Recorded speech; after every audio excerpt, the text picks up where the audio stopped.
Hey guys, welcome to today's podcast about how to scale your training volume over time.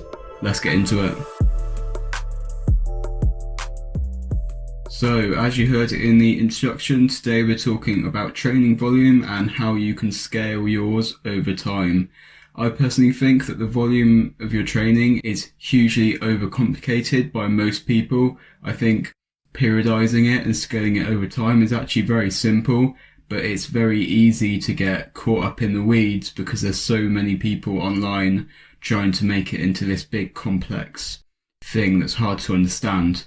So I'm going to try and dilute it down, make it understandable to the average person, and leave you so that you can come away from this podcast knowing how to fully implement volume and how to scale it in your programming. So to kick things off, we're just going to quickly cover what volume actually is, what that word means. And it's really simple. The equation for volume is the sets times the reps times the weight that you do in a workout. And like I said, this could be per muscle group, per workout, per week. However you figure it out, just figure it out the same way every time. So if you did 3 sets of 10 reps with 100 kilograms, you would times 10 by 100 kilograms to get 1,000. You times that by 3 to get 3,000. That's your volume for that one exercise. And then you would add all those volumes up, and that's how you get your total volume. If one of those factors increase, then your total volume goes up. So if you did 4 sets, you would add on 1,000 kilograms to your volume. If you did an extra rep, you'd add on 100. If you added an extra 10 kilograms to the bar, then you'd add on another 100 per set, and so on. So that's how volume works. Nice and simple. I think we will understand it. When it comes to scaling this over time though, this is where people tend to go wrong. And a lot of beginners all the way through to advanced trainees will set their workout program, which is a great starting place. A lot of people don't even follow a program. So the fact that they're making a program is already off to a good start. But then they'll write their workout for week 1, and that's what they will do week after week after week. And obviously they are trying to get stronger as the weeks go on, so they are pushing up that weight on the bar, so they are increasing their volume. But that is the least efficient way of increasing volume, especially the more advanced you get in your training, because your strength is going to increase much slower. So the amount of volume you're increasing from week 1 to, let's say, week 8 of the program is much less than it could and should be. So that's what we're going to talk about today. The reason that we want to scale our volume over time, because obviously that's worth being aware of, is that if you increase your volume over time, then this is the best way of implementing progressive overload into your training. As I'm sure you all know, progressive overload is what will make your muscles grow, is what will make you improve in whatever it is you're training. I'm assuming we're talking about hypertrophy, muscle growth in this podcast, but whatever it may be, the more you do of something, the better you'll get at it. And if you just do the same thing every time, you won't get better at it. So if all you ever did was run 5 miles, you wouldn't get better at running 10 miles after a certain point. You'd need to start running 10 miles to get better at running 10 miles. And that same principle applies to everything. Your volume needs to go up so that your body is being consistently challenged, whether it's by sets, reps or weight, and that's how you're going to progress. Something that often gets overlooked as well is that increasing your volume is going to help develop your work capacity, and this is what you'll see when you look at a beginner compared to an advanced lifter. If you took a beginner and got them to do a workout that a professional bodybuilder was doing, they would be absolutely demolished off their feet for probably a week or 2, because the amount of work in that session was just way above their capacity. Whereas because a bodybuilder's been doing it for so long and they've become so adapted to it, they have this massive work capacity, and that's what they need, or that's what they can do to progress. So we want to build our work capacity so that we have more space in our training to incorporate different types of movements and all that kind of thing, all that kind of stuff. But we don't want to just infinitely build that, because obviously we'll be in the gym for hours and hours and hours and hours forever. So that's what we're going to talk about. So when it comes to programming these increases in training volume, there's a few abbreviations that I think are good to understand. If this part just kind of goes over your head, then so be it, you don't need to know it. But like I said, I am trying to dilute all of this information so that it isn't so bloody complicated, and I think I'll be able to explain it in a way that you do understand. So I will just put it out there. I learnt these abbreviations from Dr. Mike Israetel of Renaissance Periodisation, and I don't know if he's the person that came up with these abbreviations or if somebody else did or whatever, but that's where I found them from, so credit where credit's due. But there's 4 of them. So the first landmark of volume is MV, which stands for maintenance volume, and this is the amount of volume that you need to perform per week to maintain the amount of muscle that you currently have, or the amount of performance that you currently have. After this, we have the MEV, which is the minimum effective volume. So that's the minimum amount of volume that you need to perform per week on a certain muscle group in order to make progress. So any less than that, then you'd be maintaining or losing. This is the minimum amount that you can do and still progress. After that, we have the MAV, which is maximum adaptive volume. And rather than just being a set number, this is kind of more of a range, and it's going to change within the week, within the month, within the cycle, whoever you are. But this is the range where volume in this range is going to be optimal for your progress. So with the MEV, the minimum effective volume, it's the minimum amount to progress, but it's not necessarily optimal progress. It's not as fast as it could be. This range is going to be putting you in the fastest, most optimal rate of progress. And then the 4th one is the maximum recoverable volume, MRV, and this is where the amount of volume you're performing is starting to impede on your recovery. So it's where the recovery demand of your training is becoming too high to allow for progress, because all you're doing is recovering, you're not improving, so you're kind of stuck in this recovery trap. So that's where you don't want to be. You want your minimum to be just above the maintenance volume, and you want your maximum to be just below adaptive volume, and we want to kind of ebb and flow between these 2 landmarks of training.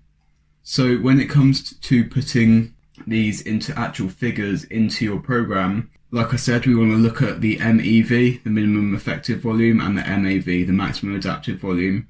For the majority of people, obviously there's going to be outliers, there always is, and this is standardized, but for majority of people, this range is going to be between 10 to 20 weekly sets per muscle group.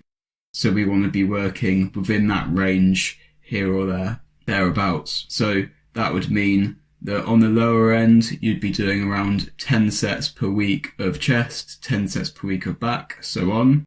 And then on the upper range, you'd be doing 20 weekly sets of these movements. So it's quite a large range. It's from the start to end, you're actually doubling, even though it's only 10 sets. So it is a lot. I will talk about it in more detail once we get to it, but I do actually like to go a bit below this and a bit above it as a sort of way to introduce a deload to resensitize your body to volume. And then also I like to go over that amount as a sort of overreaching phase, which basically means we're really pushing your recovery abilities, going into a deload, resensitizing you, and then working back up that volume. I think I explained that really badly and it probably sounded quite complicated, so we will get to that when it makes more sense. So now we're going to put it into a program. So let's say you've got your exercises written out. Like I said, we want to work between 10 to 20 weekly sets, but I'd like to underreach and overreach a little bit. So what you're going to do is, wherever you are now at the end of your program, you're going to finish that other deload, which means you're going to drop your volume, you're going to drop the intensity, so drop the weight on the bar, and basically give yourself a week to really recover from all the built-up recovery demand from the training you've just been doing. This is going to be really good for resensitizing you to your to volume and getting you recovered in a position to then push hard when you come into the new program. Now we're starting that new program, we're resensitized, we're fully recovered. You're going to start with 8 weekly sets per muscle group, and this would ideally be 4 sets across 2 workouts. So if it's push-pull legs, you're hitting chest twice a week. You do 4 sets of chest in the first workout, 4 sets of chest in the second workout. However, if you like to do a bro split and hit it all in one go, you can. I can't stop you. And if you like to do, 3 times volume, upper, lower, upper, lower, upper, again, you may do 3 sets, 2 sets, or however. But we just want you to hit that total of 8 weekly sets per muscle group, 4 sets per session, somewhere around there. From there, each week you're going to add 1 set per muscle group per workout. So if you're following my guideline of 2 workouts, a frequency of twice per week per muscle group, you'd be adding 1 set per muscle per workout, which would equal an increase of 2 sets per week, 1 set per workout. So if we take our chest again, in the first week we were doing 4 sets of chest in the first workout, 4 sets of chest in the second workout to equal 8 weekly sets. Now in week 2, we're going to add 1 set to each workout. So we do 5 workouts in the 5 sets in the first workout, and 5 sets in the second workout. So we'd be getting a total of 10 weekly sets. So you can see that whether or not you've increased your strength that week, you've added volume quite drastically just by bumping by 1 set each workout, which isn't going to take you an extra hour in the gym, is it? It'd be a few extra minutes. From there, week 3, just do the same thing. So week 3, your total volume would be 12 sets. Week 4, 14 sets. Week 5, 16 sets. So as you can see, it's a really, really simple method of progression. You don't really have to think about it. Just each week, each workout, 1 extra set for chest, 1 extra set for shoulders, 1 extra set for back, whatever it may be. You're programming this volume increase, which is going to force you to progressively overload within your training, which is why we want to be focusing on increasing volume over time. So like I said, 1 set per muscle per workout. You're going to do this, you're going to continue increasing in this way for 9 weeks. So on your 9th week, you're going to be at 24 sets per muscle group per week. And this is going to be the peak of the program. So 24 sets per muscle per week is a lot of volume, and it probably, to some people, it might sound like nothing because you've just been shitting volume all over the place anyway. But for most people, if you train hard, 24 sets per muscle per week is a lot of volume. That is going to be a hard, tough, grueling workout to get through. But it's okay because you only have 1 week of 24 sets. Everything before that was slowly building up to prepare you for this 1 peak week of maximal volume. And then the 10th week is going to be your deload. So our programs are going to be programmed in 10-week blocks. So you build up. 10th week, boom, you're going to half the volume, drop the weight on the bar, really let yourself recover. And then, obviously, that puts you back to beginning, back to baseline.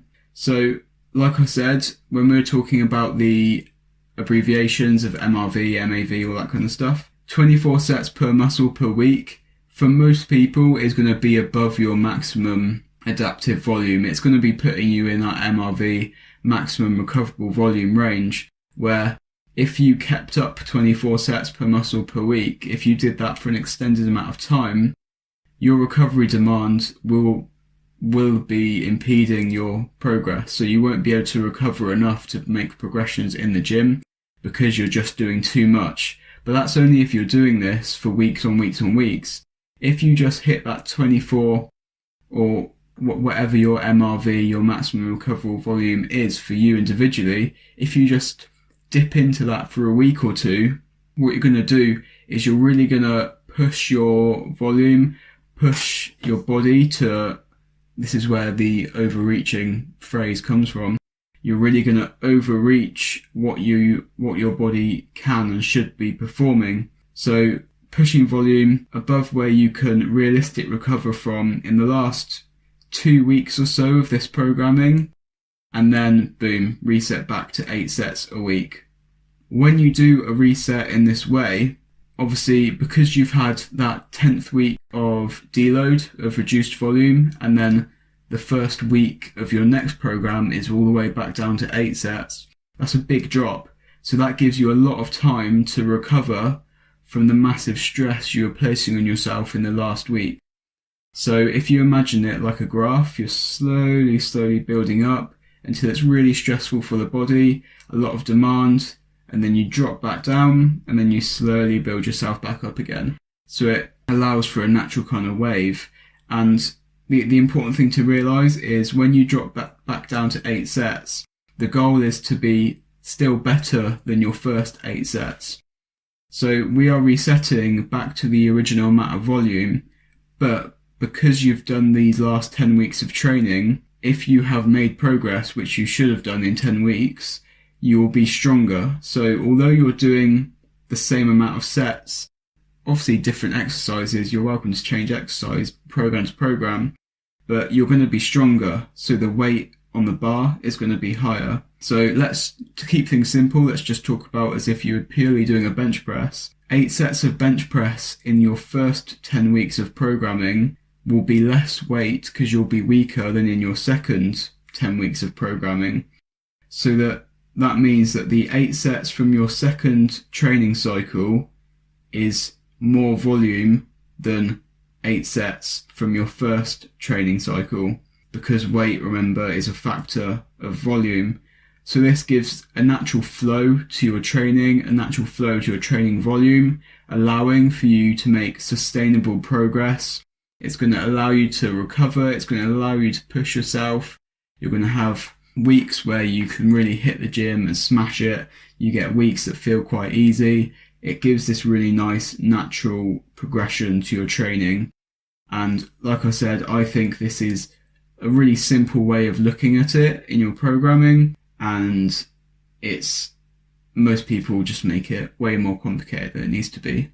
So I really hope that you understand where I'm coming from with this, and I hope that you can implement some of what you've learned today into your own programming. If you do have any more questions about this, please do get in touch with me. You can do so on Instagram, the Push Pull Podcast, YouTube, Push Pull Podcast. You can email pushpullpodcast@gmail.com. Get in touch with me in any of these ways. Please remember to like, subscribe to the podcast on YouTube. Leave any comments of what you might want to learn about in the future. Thank you for listening. Until the next one, see you later guys.